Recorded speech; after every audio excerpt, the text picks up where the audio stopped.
Hello, Internet! It is the Wednesday Philip DeFranco show. No witty intro today. Let's just jump into the news and talk about that Tiger Blood having Charlie Sheen. I was researching Charlie Sheen for about 2 hours this morning, which was actually just me watching one of his goddesses, Bree Olson, take like 80 penises in the face. I didn't even know 14 inches could fit into a vagina, but Bree Olson proved me wrong. Or I'm sorry, as Charlie Sheen calls her, Goddess Rachel. That dude's out of his mind. But I love him. And even though Charlie Sheen lost his children last night because his ex, who has not been shot in the face yet, was applying for custody, is trying to take the kids away from him, which, by the way, I didn't even know there were children in that house. But main point, Charlie Sheen lost his kids last night, but gained 850,000 Twitter followers. So it kind of breaks even. Main point of that story, Charlie Sheen still crazy. Seems obviously less crazy than previously this week, but I am following him on Twitter, to which you may call me a hypocrite, but I would say I just got free front row tickets to the end of Charlie Sheen. Next up, let's talk about the Catholic Church editing the Bible today. I love that people can just do that. People stand by the fact they're like, no, God told those people what to write in that book, and then allow them to edit it in the future because God didn't own a thesaurus. The reason I say that is they are taking out the word booty out of the Bible and replacing it with like the spoils of war. I guess because they didn't want 10-year-olds in Catholic school going, it says booty. This completely undermines the Bible. Oh yes, Pastor, I will suck your penis. Oh, it was a Catholic joke about oh man, we're highbrow and risque. Main point of that, I'm just confused that you can edit the Bible. Next up, since we're already talking about religion, and the Westboro Baptist Church says it's somehow involved with religion, but is really secretly a hate group, in my opinion, the Supreme Court ruled today that yes, while the Westboro Baptist Church may be a terrible organization, spawned from Satan's ass crack, even though those things may be true, they still legally have the right to petition and protest at military funerals, which of course is disappointing, but in a weird way, victory for freedom of speech, but at the same time, a loss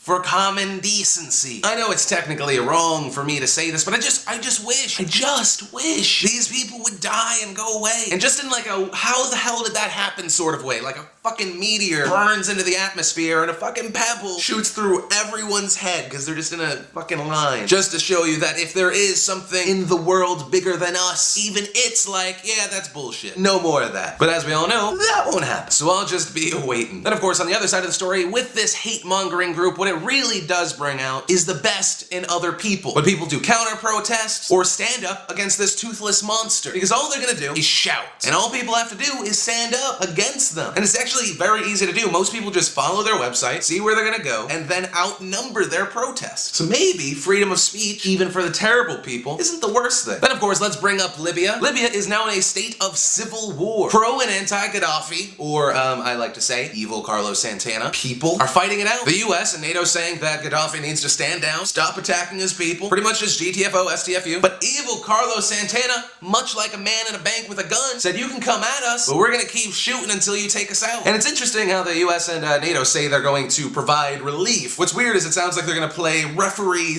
/ God and provide naval support to make sure the Libyan government doesn't use those forces and provide a no-fly zone over Libya, which means if Libyan planes fly, they're gonna shoot them down. Essentially trying to make the fight more even and thus to make it more likely that Gaddafi would stand down. While at the same time, the US not saying that we're going to war. We're just pointing guns at people and saying we'll shoot them if they move. Which I'm all for in this situation, if we're gonna do it anyway. And that's gonna be one of your questions today. Do you think the US and NATO should be involved in this? Or should we just let them kill each other? It's weird that that's even a choice. But then finally, not because it's the biggest story of the day, but because I'm getting this news, the latest, and that is the Apple iPad 2 has been announced. Yay! They release something every 3 months, and it just has like 3 more features, and every time I'm like, oh, it's bullshit, I just want to buy it again. Makes me very angry. Very angry. So let's run down everything iPad 2. The Apple iPad 2 now has a dual-core processor, a front and a back-facing camera, the same price as the original iPad, which will most likely make it easier for people that want to get into the iPad. That way they can buy the original one cheaper, just with less features. They have a brand new and improved iMovie. The iPad 2 weighs less than the iPad, and is actually thinner than an iPhone 4. They even added GarageBand, where you can play the instruments on your iPad, and like 80 other things. And they even made a weird new cover that turns into a stand. And dun dun dun dun! It will be available for you March 11th. All I know is I'm going to buy it, hate myself for it, enjoy it for a month, and then probably never use it. Which is why, for today's giveaway, we're going to give away an iPad 2.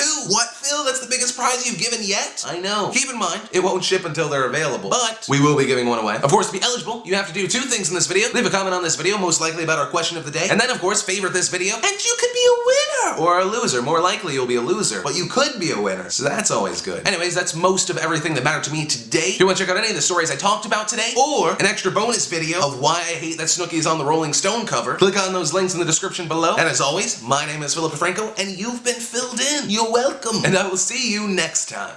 I mean, I love the Jersey Shore. I love the Jersey Shore because it makes me feel normal. I watch the Jersey Shore for the same reason I go to the zoo, to watch and fuck with the animals.